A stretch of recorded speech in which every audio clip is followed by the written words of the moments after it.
From the Cronkite studios in downtown Phoenix, this is Cronkite News. Cronkite News takes an in-depth look at transportation in the valley and how biking to work affects your city. Distracted drivers, a look at the dangers on the road and how they become worse when looking at your phone. And a Valley hospital is now among the top in the nation for a special procedure. Cronkite News takes you to see why this lung transplant program attracts so many in need. Cronkite News starts now.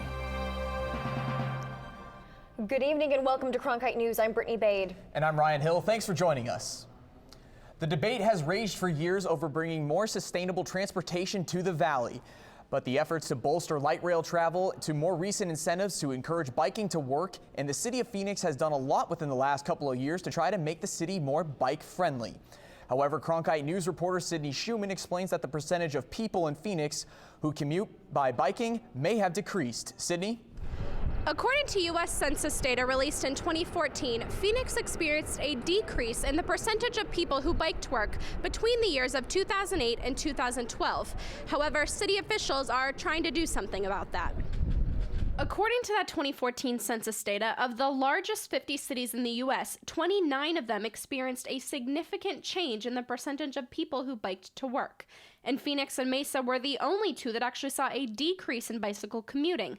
However, Dan Hunting of the Morrison Institute thinks that the question the census asked may be partly to blame. The question specifically asks, how did you get to work in the last week? And so depending upon when that question was asked, if somebody was asked that in August, they may not be commuting by bicycle. They may prefer an air-conditioned car at that point. Hunting also thinks Phoenix's landscape may be a factor as well. We do not have a centralized work area like a lot of places do, a downtown core where everybody works. We have a small downtown core, but there's a lot of employment out on the edges, in the suburbs, various places. However, the city has made a lot of changes in the 3 years since the data was recorded. We've got grid bike share here, we've got a bicycle master plan now, we've increased the budget for bicycling. Hunting and Perez both commute to work every day by bike. I actually bike because it's faster and more convenient for me. My peculiar circumstance is that it's faster for me to ride a bicycle here than to take a car, as well as being cheaper. I don't have to pay for parking, I don't have to pay for gas, I have low insurance. And neither plan to quit biking anytime soon. It connects you to your environment, to the community more. I like the fact that when I ride down the street, I ride by Matt's Big Breakfast every morning and I can smell the bacon as I come in, and that's just kind of a nice thing. There's nothing bad about bicycling. Though Phoenix and Mesa's numbers decreased, Tucson was actually named one of the top 15 cities nationwide with the highest percentage of people who biked to work. Live in downtown Phoenix, Sydney Schumann, Cronkite News. Bike advocates say it's important to note that this census study stopped just before the grid bike share program was introduced to Phoenix. The bikes are stationed all around the metro area and their locations are tracked online. The city of Phoenix signed a 5-year contract for the grid bikes late last year, and expansions to Mesa and Tempe are already in the works. Heading to downtown Phoenix during high traffic times, you see the need for a transit plan. Cronkite News reporter Selena Bussey found out what our city is doing for the future of transportation and how it could help your commute if you're willing to pay for it. A $33 billion 30-year transportation plan was approved by the Phoenix City Council.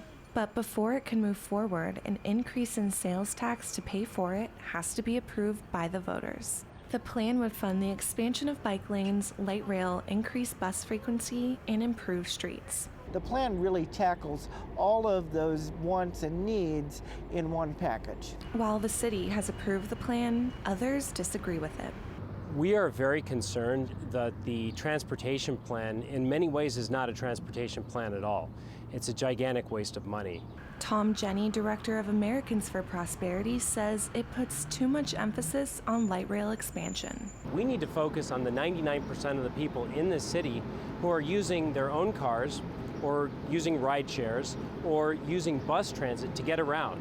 But David Schwartz, executive director of Friends of Transit, says much of the plan focuses on buses. You can have a great light rail system, but if you don't have a really good bus system to feed it, it'll never work. And so I think this plan increases our bus system, increases the frequency of the service. The city says they made sure to get public input as the transit design developed. We've worked really extensively with the community, so I think that there are lots of things that people will see that they would like. For Phoenix taxpayers, this plan could be on the ballot as early as August. In Phoenix, Selena Bussey, Cronkite News. Our Cronkite News multimedia team took a closer look into the ridership reports from Valley Metro, including survey responses on transit taxes. For the full infographic and more details on Valley transportation, just log on to CronkiteNewsOnline.com. A bill passed by the Arizona Senate will allow ride-sharing companies like Uber and Lyft to operate in the state. The bill lays out the restrictions that drivers must pass in order to work for the companies, including setting minimum insurance rules and requiring vehicle inspections, as well as going through background checks. Similar legislation was vetoed by then Governor Jan Brewer, but the bill passed after lengthy negotiations between insurers and ride-sharing firms. We all know that distracted driving is a big problem, but in Washington today, transportation leaders said it is an even bigger problem than we imagined. A AAA study says that distraction was a factor in nearly 6 out of 10 teen driver crashes, but official estimates based on police reports show a much smaller number. Cronkite News reporter Liliana Salgado found out that authorities aren't just blaming those teens and has the history from Washington. Liliana? Correct. Today's officials had a message to parents worried about their kids' distracted driving habits. Parents, think twice about your own habits. Stop looking at your phone and look in the mirror. Parents should think twice about their habits while driving. You need to lead by example. Parents need to teach their kids that when they get into a car, the phone needs to be off, needs to be put away. Because it may seem like an innocent quick glance, but in a matter of seconds, your life can be over. First, you must reach for your device. You must focus on the screen, and then you have to process that information. But what's the solution? We do have to get to a point where people feel like it's uncool to be texting while driving. 3,154 killed in 2013 due to distracted drivers should be uncool enough. At crash scenes, I've often wondered if the unsent text message I found on the victim's phone could have waited. So next time you're behind the wheel, turn the cell phone off before the car goes on. Put it away somewhere. By doing so, you may prevent yourself or your teenage kids from being part of a statistic. Currently, there are 33 states that prohibit teens the use of phones while driving. Arizona is not one of them. In Washington, D.C., Liliana Salgado, Cronkite News. Summer road trip season is here, and with temperatures already in the 90s, it is more likely that your vehicle could suffer tire blowouts. Cronkite News reporter Casey Brecker talked to experts and learned more on how this can be prevented. The heat is what causes tires to fail. It's the enemy of any tire. Temperatures can get up to as high as 120 degrees, making the pavement scorching hot. Experts say this causes tires to crack and wear down easily as the temperature rises. Your tire is going to run way hotter, not just because of speed and the law of physics, but because the actual ambient temperature and the hotter asphalt makes it even cook even more. Particularly here in summer, as the temperature rises, so does the pressure in the tire increase. So staying on top of that monthly will go a long way in preventing premature blowouts and these sorts of things. The heat is already affecting many Arizona drivers. This is an example of all the tires Discount Tire has replaced today due to the heat. Because nobody wants to be broken down here in Phoenix when it's 115 degrees outside, and particularly not a tire. Who wants to change a tire on the side of the road in that type of heat? So how can blowouts be prevented? You can check your tires at home using the penny test. Put the penny in the tread groove of the tire to see if Lincoln's head is exposed. And if it is, that means you need new tires. It is recommended by both AAA and Discount Tire that you check your air pressure every month and get your tires looked at regularly to prevent a blowout from happening. Casey Brecker, Cronkite News. According to the National Highway Traffic and Safety Administration, there are nearly 11,000 crashes caused by blown tires each year, resulting in about 200 deaths. Veterans suffering from PTSD look for relief in a variety of ways, and some have already found something that helps, but the legality is still in question. We take a look at the future of medical marijuana research and how it can help our vets back home. Cronkite News is a real newsroom with real stories told by real reporters. Bringing you the latest in all news, all Arizona. Live in Yuma. Live in Globe. Reporting live in Phoenix. Live at the Republican headquarters in downtown Phoenix. Cronkite News directly connects the nation's capital to yours. While Arizonans anxiously await the outcome. I spoke to Congresswoman Kirkpatrick. Live in Washington, D.C., Stephen Hicks, Cronkite News. Now airing on 8 HD, this is Cronkite News. At ASU, we believe the most important semester is the one that starts after you get your diploma, the one called life. So we work hard to help our alumni thrive, teaching them the importance of not only achieving their goals, but exceeding them. With innovative programs that embrace hands-on learning that encourages real-world growth. Our alumni know it can be the education of a lifetime, for a lifetime. For more information, thrive.asu.edu. Check Please Arizona, 8's Emmy Award-winning restaurant review show is now accepting restaurant nominations from anywhere in Arizona. So if you live in Flagstaff, Yuma, Kingman, Prescott, Holbrook, Payson, Phoenix, or anywhere in between, we want you to nominate your favorite hometown restaurant. Apply to be a guest on Check Please Arizona. Go to azpbs.org/checkplease. Tourists may flock to Phoenix for the warmer weather, but so do those in need of lung transplants. Cronkite News reporter Angeli Meehan takes us to St. Joseph's Hospital in Phoenix, now the 5th busiest location in the country for this life-saving procedure.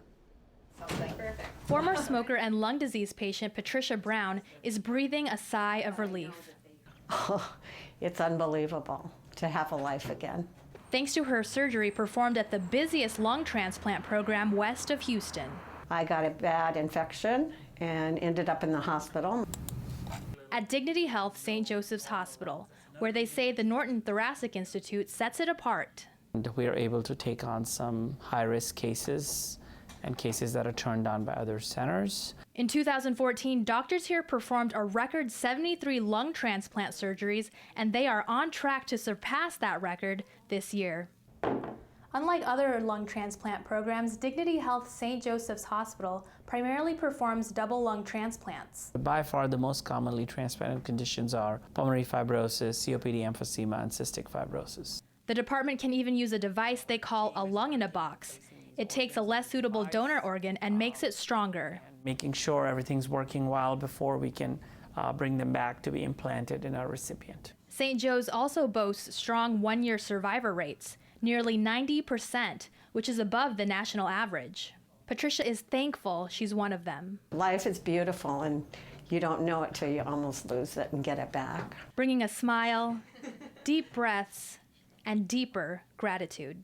In Phoenix, Angeli Meehan, Cronkite News. According to the Donor Network of Arizona, right now there are 7 people in our state awaiting lung transplants. Local veterans and doctors traveled to Washington, D.C. this week to fight for the right to pursue medical marijuana research. Cronkite News reporter Nihal Christian caught up with an Arizona veteran who says medical marijuana helped him get his life back. Phoenix veteran Kevin Spence has struggled with chronic pain and post-traumatic stress disorder for years now. I was strung out on morphine.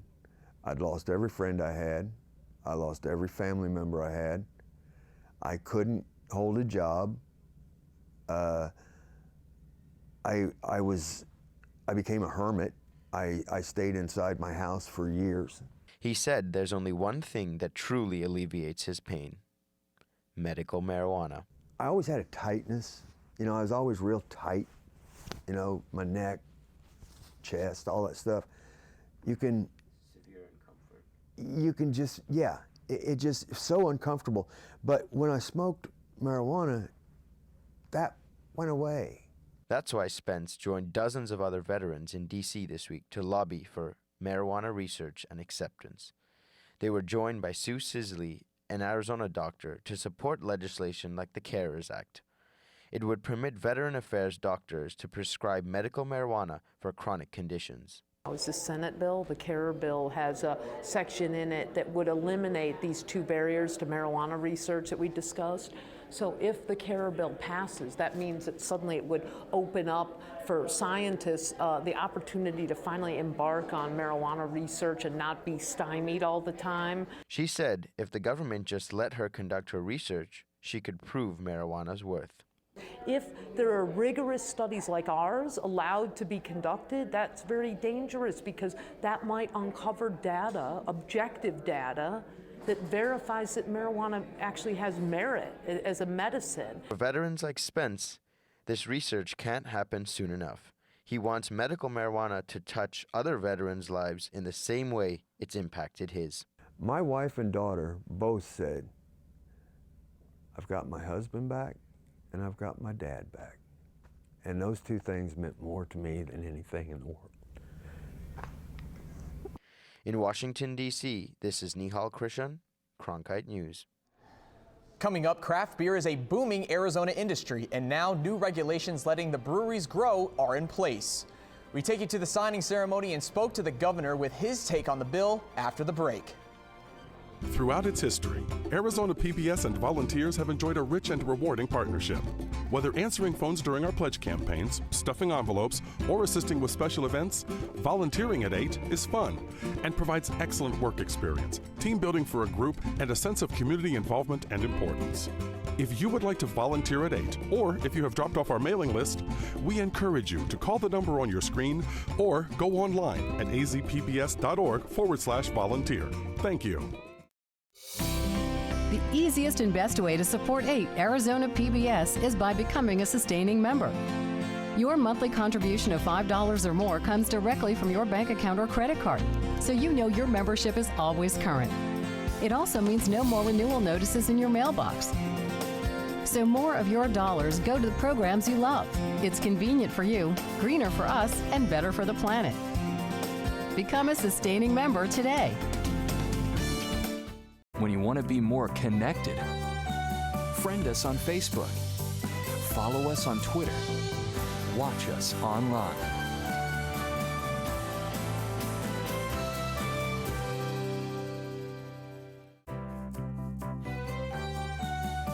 Explore worlds of wonder here on 8 Arizona PBS, a viewer-supported community service of Arizona State University. A bill to prevent future conflict over employee control of the State Board of Education has died in the Arizona House.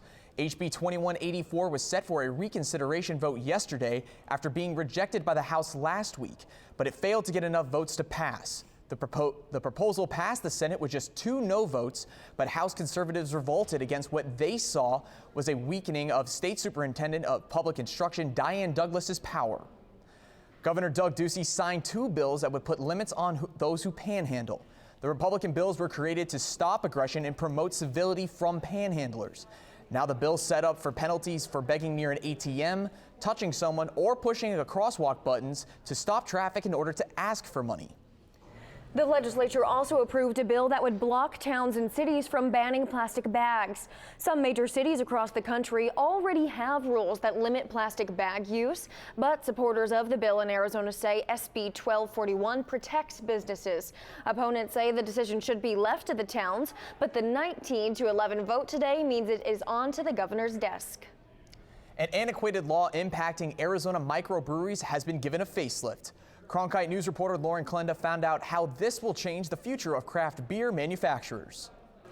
Craft beer is a multi-million-dollar-a-year industry in Arizona, but an existing law had the potential to stifle manufacturers. On Tuesday, Governor Ducey signed a bill that would change that. If this bill didn't pass, we would have lost 200 jobs and have to give up 2 restaurants. Four Peaks is one of nearly 60 microbreweries in Arizona that was affected by the law. It would have forced the brewery to either limit yearly output and remain under a microbrewery license, or to shut down the restaurants and obtain a production license. This industry is not going to slow down, and we certainly don't want it to. We want to help your success, not hurt it. The bill allows microbreweries like this one to keep producing craft beer beyond the 40,000 barrel limit. The Arizona Beer Bill is a simple fix to a growing problem and antiquated regulation. We have a unified industry of distributors and wholesalers and retailers and producers, and we really look forward to putting Arizona on the map for microbrewed beer. Randy Schutz, co-owner of Four Peaks Brewery, says this opens them up to new opportunities for future growth. We're expanding beer in Arizona. It's great for Arizona jobs. It's great for Arizona beer. Microbreweries can now produce up to 200,000 barrels of beer a year and hold up to 7 retail businesses while remaining under a microbrewery license. In Tempe, Lauren Klenda, Cronkite News. We're finally starting to cool off this week after the record-setting heat, making it the perfect time to get outside and enjoy some of those craft beers. Isn't that right, Angeli? Yes, as the popularity of craft beers is going up, the temperatures are going down here in Arizona. As you can see, after a series of being in the 90s here in Arizona, we've gone down slightly with southern Arizona and central Arizona down in the upper 80s. Taking a look at our wind speeds, it's also getting windier here in Arizona. Winds reaching 17 miles per hour there down in Tucson, and winds are increasing, are even higher. Gusts are even higher up there in the high country, reaching high speeds. So there's a wind advisory up there in the high country and in eastern Arizona. Also, as you can see on our satellite radar map, a cold front is coming into the state, and that's causing drier air in Arizona and higher wind speeds.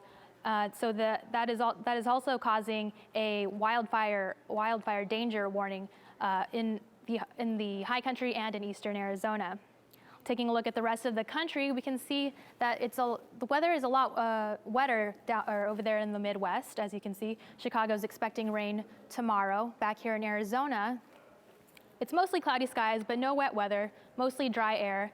We're at 88 degrees here in Phoenix, and tonight we're going to have those winds, but those winds are going to go away by tomorrow. We're going to reach 90 by Saturday, but we're going to cool down just in time for Easter. For Cronkite Weather, I'm Angela Meehan. Coming up, CEOs come with their best ideas to get them off the ground, and they haven't even started college yet. We'll take you to the Shark Tank to see who will sink and who will swim. For veterans, coming back to civilian life brings new challenges, new opportunities, and new stories of remarkable courage and accomplishment. Sharing their stories can help communities understand the veteran experience, and through Arizona Veterans Coming Home, 8 connects veterans and their families to resources and services for successful transition to civilian life. Explore some of the best resources and opportunities for veterans at azpbs.org/veterans. Arizona Veterans Coming Home, connecting Arizona's veterans to the right resources at the right time. Hi, I'm Dr. Terry Woodbeck. Adverse childhood experiences can last a lifetime, but they don't have to. You can help break the cycle of neglect and abuse. Visit azpbs.org/strongkids. Cronkite News is a real newsroom with real stories told by real reporters. Bringing you the latest in all news, all Arizona. Live in Yuma. Live in Globe. Reporting live in Phoenix. Live at the Republican headquarters in downtown Phoenix. Cronkite News directly connects the nation's capital to yours. While Arizonans anxiously await the outcome. I spoke to Congresswoman Kirkpatrick. Live in Washington, D.C., Stephen Hicks, Cronkite News. Now airing on 8 HD, this is Cronkite News. Cronkite News is proud to join the Arizona PBS News block here on 8 HD. Here's a look at what's coming up tonight on Arizona Horizon and PBS NewsHour. Coming up after Cronkite News, it's Arizona Horizon. We will see how Phoenix and Arizona fare in a new report on the nation's top job-creating areas. And it's time again for Southern Exposure, our monthly look at news from south of the Gila. I'm Gwen Eiffel on the next NewsHour. As Easter approaches, the fight over what Cadbury chocolates are sold in the U.S. That's Thursday on the PBS NewsHour. Some local high school students are in the process of competing to audition for ABC's hit show Shark Tank, where entrepreneurs pitch their own business ideas. Though the name sounds like your business will only sink or swim, everyone at last night's pitch session was a winner in one way or another. Hello, my name is Anna Kraft, CEO of Success. CEO of Twice as Nice Apparel. Pay no attention to these entrepreneurs' youth. These are high school students. Because all these students are now This is a program where they actually do start a business. Business owners. Tonight, the students from the Young Entrepreneurs Academy who have been working for the last 25 weeks will pitch their businesses to a panel of live investors for real funding. With their eyes on the funding, these young owners got their sea legs and stepped into the Shark Tank. We are asking for $375.22 from the investors today. The businesses ranged from food. Every cupcake is crafted with quality and natural ingredients. To services. My idea is reversible clothing, and my business company name is Twice as Nice Apparel. And even technology. I want students to put their skills to work by teaching people like my mom how to do more with their technology. The panel of investors judged each business on its model, profitability, and presentation. How many do you have to buy so that you get the price down as low as possible? The nice thing about this Shark Tank is that all businesses got at least some money. You asked for $699 and we awarded you $525. But at the end of the night, The presenter that won, only one got out alive. Twice as Nice Apparel. It's just heartwarming to know that your hard work pays off. CEO of Twice as Nice Apparel, Alexis Loiza, will now compete in the Western Regional Final competition and is one step closer to being in the real Shark Tank. And that's it for Cronkite News tonight. Thanks for joining us. Good night.